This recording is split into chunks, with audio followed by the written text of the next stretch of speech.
have this habit where I keep myself from drinking any water before I go to bed at night. Yes, I'm wetting the bed. Don't start assuming things, please. I'm just scared of waking up in the middle of the night. There, I said it. I'm scared. But it's not what happened that Saturday night with me. I woke up with an urge to pee. And what is the first thing I do? I pick up my phone. Because, like every other millennial, I needed to know what was going around in the world while I was sleeping. So I pick up my phone and I find a Facebook link from our interviewer at Brute of our coming out story. I'm staring at the link and I can't seem to open it. So I take the phone along, which I usually do also. So, sitting on the commode, I'm procrastinating whether I should open the link or not. Navneet and I have come out to millions of people. And Navneet is sleeping like a baby, and I'm sitting on the commode procrastinating. So I tell myself, Manpriya, you are anyways not going to be able to sleep tonight. Might as well just get done with it. So I muster up all the courage in this one little finger and I press the link. It opens. What do? I quickly scrape through the visuals and I barely listen to the audio. A vortex of emotions is what I feel. My entire body converging in my stomach. I wanted to puke at some point. Like I wanted to before I came onto the stage, but it was much more intense. In that moment, I wondered to myself, is that what coming out really feels like? All I wanted you to know that, by the way, I'm gay.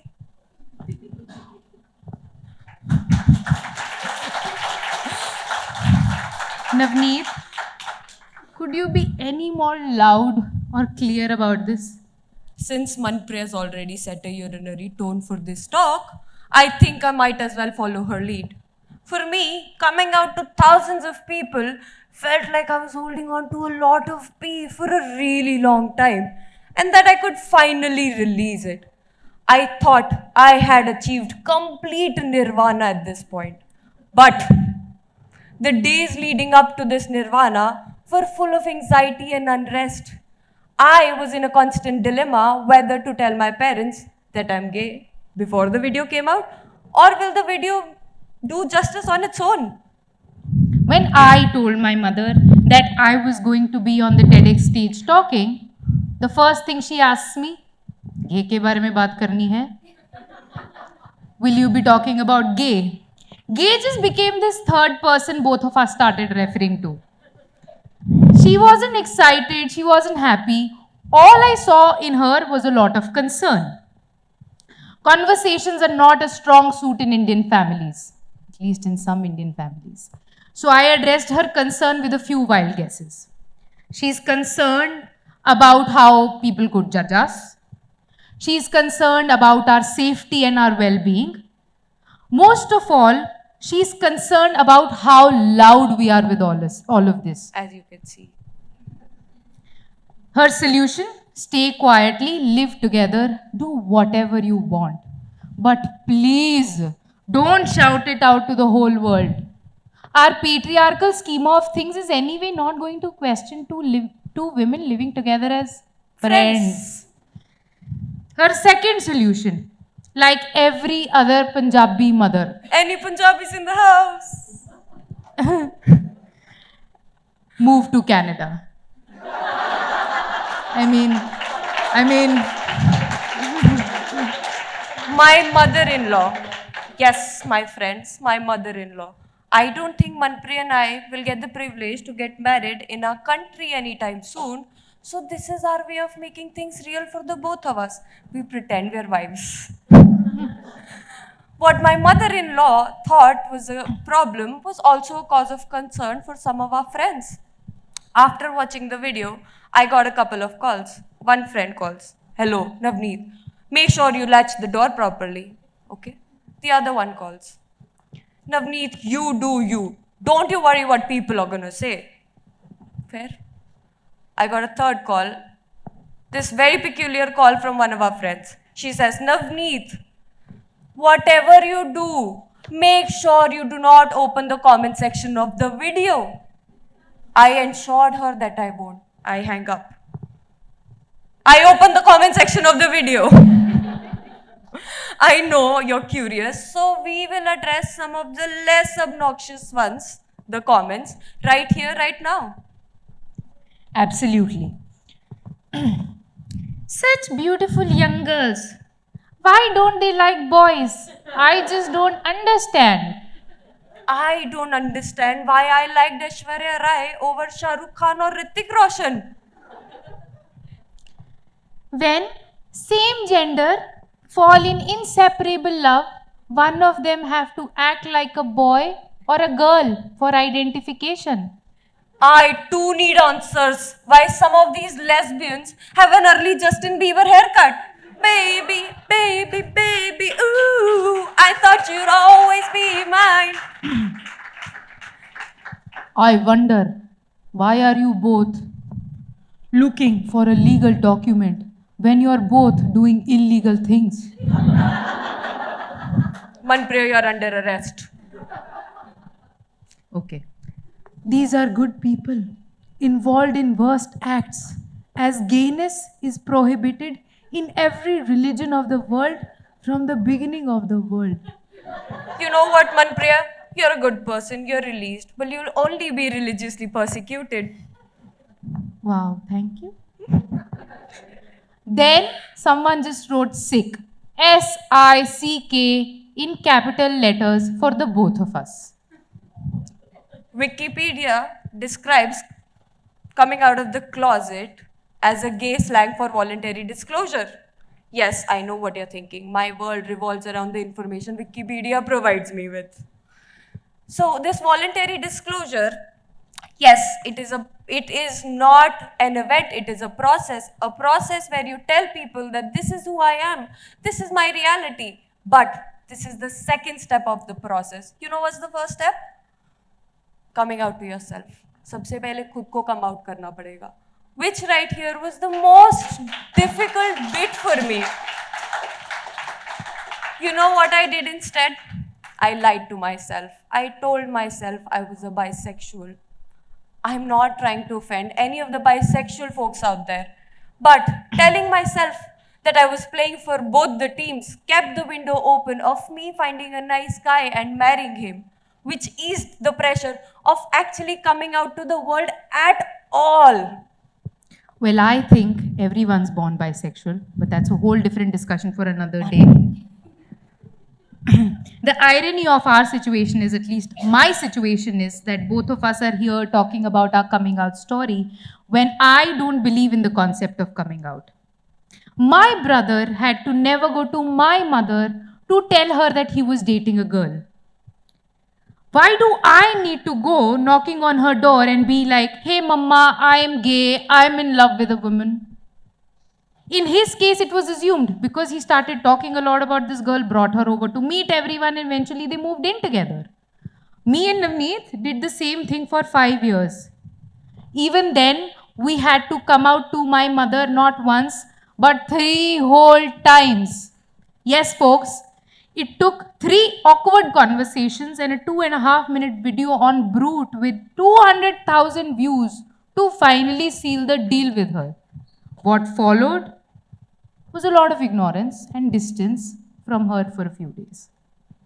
And then things just magically became normal. We haven't yet sat down to have a discussion about any of this. It's hush hush.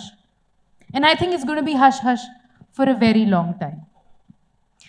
How do I come out to you, mother, when I'm not sure if you know what coming out is? How do I tell you I'm a lesbian when I'm not sure if you're familiar with the word? To all those women out there who get pestered to get married after a certain age, I feel you. My parents too have been wanting me to get married to a dude, not to her, of course. I begged them to spare 2 years of my life. They were too kind. They allowed me. I exhaust those 2 years. My mother starts calling again. One day I asked her, Mama, why do you want me to get married? To that she said, I want you to have a companion to grow old with. I asked her, Mama, who's your companion? To that she screamed into the phone. She said, Your father. Fair. At this point, I gather all my courage and I'm praying to the Almighty that she understands this time around. I tell her, Mama, Manpriya is my companion. To that, she laughs. She said, that's okay, but you still need a man to marry. I want to give up. Can I? As you must have seen, Navneet talks about a lot of things, but this is also something that she talks about. She says that one lesbian year is equal to 10 heterosexual years. It's true. So, according to her mathematics, we have been together for not 5 but 50 whole years. Say your grandparents have been together, married, happily living for 50 years. Will you ask them to be with someone else so that they can be more natural in some way? No, right? Our vulnerability as a gay couple doesn't just end at us or our friends or our family, it extends to the whole world. The entire world partakes in giving judgments on who we are, what we should be, how we should look, who we should be with, etc., etc., etc. Our series of coming outs aren't yet over. But will they ever be over is the real question. From where I see things, we will always be the abnormal lot. We will have to keep coming out over and over and over again. I hope that there is a time that the world will do the very least to assume that we are romantically, physically, emotionally, sexually, intimately, wholeheartedly a couple. Love is love, right? So, according to some of our friends, in order to be able to express our love, we should live under constant fear. What does one do in order to make themselves feel safe? They go home, right? So why do so many LGBTQ plus people leave their homes, their home countries, and go to a foreign land in order to make themselves feel safe? I can go on and on about this, but I'm going to change the topic just a little bit right here. Manpriya and I were having a hard time writing the ending for this talk right here. So one of our friends, she said, you need to tap the emotions of the audience. I asked her how. She said, you need to bring death. Death makes things real for people. Okay, I googled LGBTQ plus deaths, murders, suicides. What do I get? I only get American stats. Nobody in our country thought this was a relevant topic to do their researches over. But Manpriya did come across some of these articles that spoke about conversion therapy. What is conversion therapy? It is a pseudo-scientific practice where they try to change your sexual orientation. Do you know what do they do in these conversion therapy camps? Let me paint a picture for you. Patients are asked to choose same-sex erotic photographs of their own preferences. Then they are shown these photographs and given electrical shocks. What does this do? It creates a negative association of pain with their own very natural, very normal feelings of arousal. When is this pain eased? It's eased when they are shown heterosexual erotica. It's horrific and it doesn't just end at this. There are more such inhumane practices that happen at these camps. Even though the Madras High Court has ruled out the practice of conversion therapy camps, I am going to get a little preachy here and I'm going to ask you all something. Is it not what happens in our society, in our homes, in some way or the other on a day-to-day basis? Because some of our male acquaintances, some of the men we know, have suggested, have tried to jump into our beds to change our sexual orientation. Because according to them, we haven't met the right men. That's why we prefer women. One of the comments on our video, Manpriya, can I have the obnoxious comment? One of the comments on our video said, they are lesbians, they are in love, so what's the big deal? I was taken aback. But it is such a paradox. She's asking me, why do we need to talk about such coming out stories? My dearest, in order to make coming out as a concept go extinct, to make coming out boring. Thank you.